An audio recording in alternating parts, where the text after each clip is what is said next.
Hello, good day.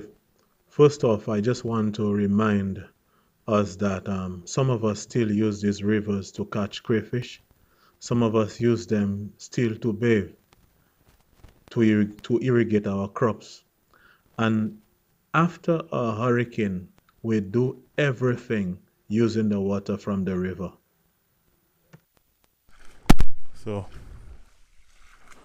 we're just going to look at some of the things that we're going to see in the river. It's kind of dark still, so this is a carpet, somebody's carpet. Yeah, this is somebody's carpet from their house, but it has found itself.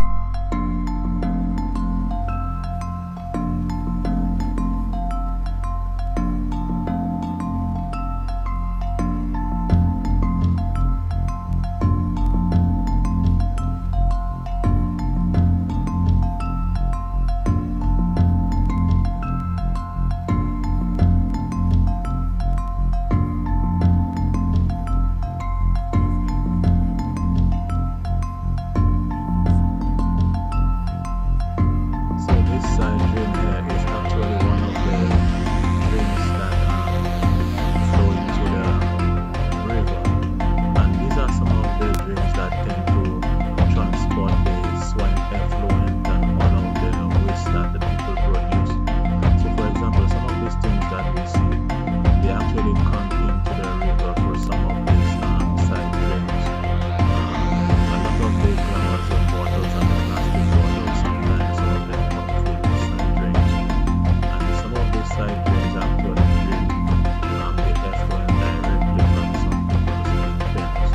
So these drains actually contribute to a lot of the pollution of the rivers.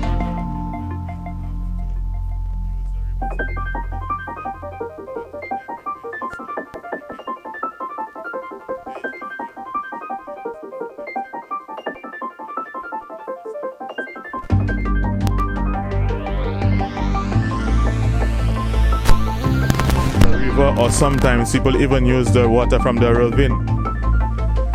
Now, when we have polluted our waters with the swine effluent or the pig shit, dropping all our carpets and everything in the water, at the end of the day, what happens? What happens?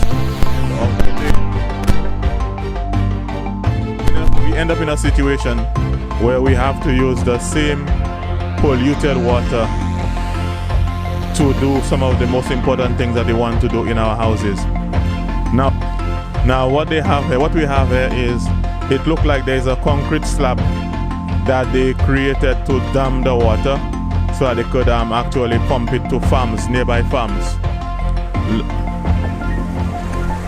This is actually, it is actually early in the morning, so the sun is not fully out yet, so it is dark. Yeah, you can see that here, and here we can see like this. That look like probably maybe a 4 or 6 inch pipe, suction pipe or something, as part of the irrigation project that they probably had in mind. So we're going to walk towards the pump house to actually see what is going on. Now from here, I can actually see 2 pump houses,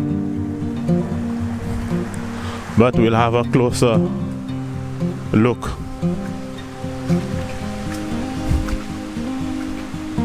Okay. So this area here, this is one of the houses here.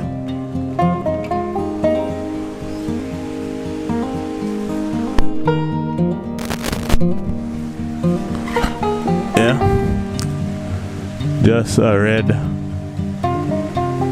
thick pipe. The whole area is just a concrete structure, probably something like 10 feet by 10 feet. The top part is in concrete also, all I can see there is just a red pipe, thick pipe. Now on this maybe that people actually stole the materials that made up the roof. They probably stole all the galvanized. But you can see that this definitely is a pump house. This is a pump house. And you can see 1, 2, 3, 4.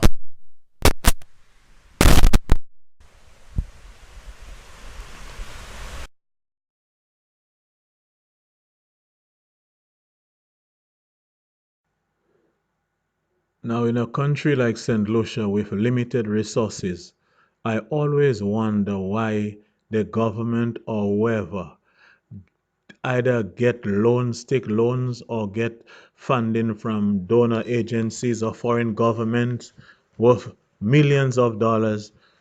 They take loans for these projects, and at the end of the day, the projects are just sitting there like, big elephants in a room.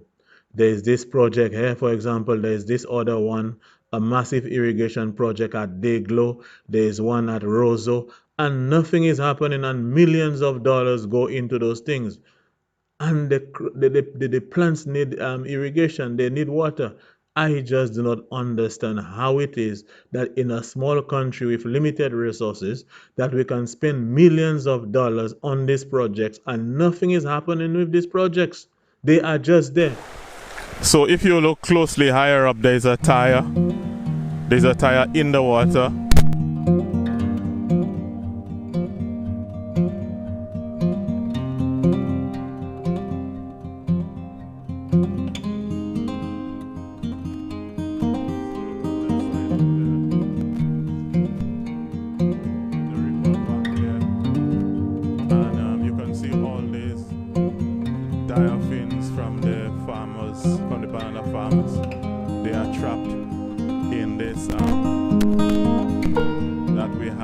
Along the side of the river bank.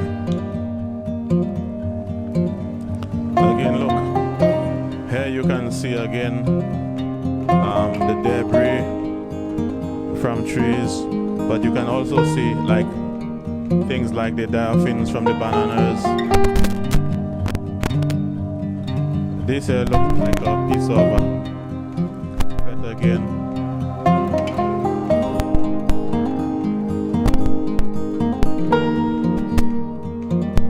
This is a piece of metal. It looks like a piece of metal from a vehicle, from the body of a vehicle.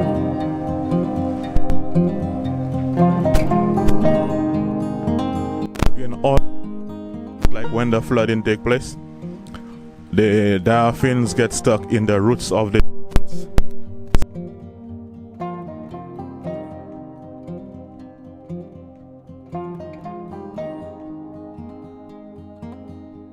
again, you can see.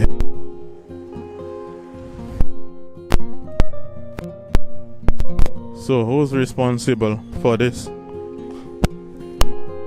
Who's responsible for this pollution that is taking place here?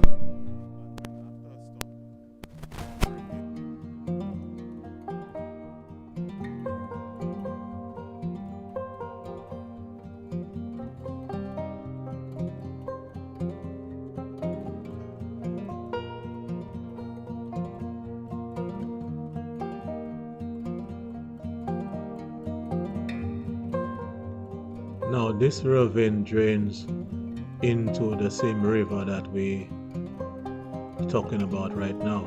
Observe, you'll find plastic bottles, empty plastic food containers, sometimes dead animals, like any refuse, any rubbish from people's homes or from farms will just be disposed of in these places with no regard to the impact that it has on the waterways.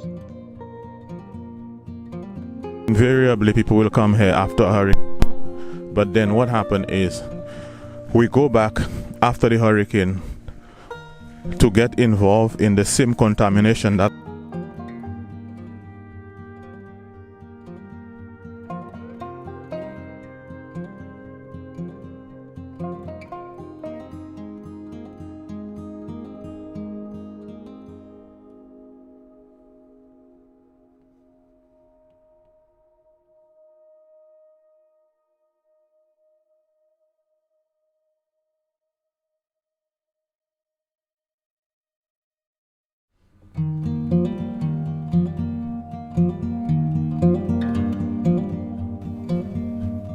some of these farms, because still we have some people just releasing the effluent or the feces or the shit from the pig pen, just releasing it into these small drains and ravines, and invariably they find themselves in this river again. So these things that you can see, the bacteria from the gut of these pigs, from their feces, they are even more dangerous than the things that we can see. This is some milk stuff. These are plastic bottles here. Plastic stuff. There is a mat, somebody's mat.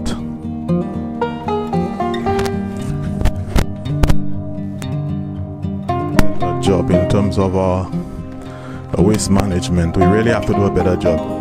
Now look in this area here, in this corner here.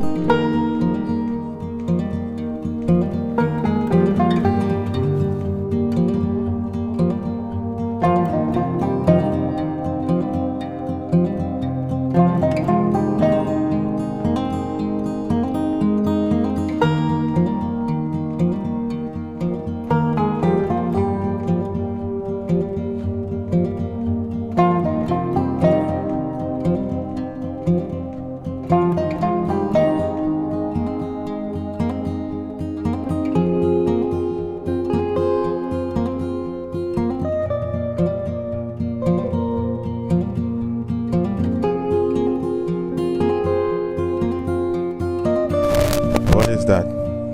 I'm not even sure what that is. But we have to do a better job, people, in taking care of our rivers.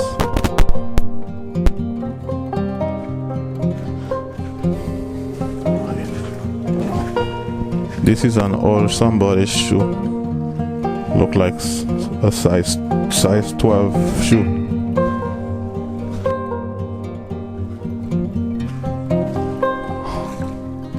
Yeah. Now check this great height up here. You can see that this is the water line prop. You can see how high this place is.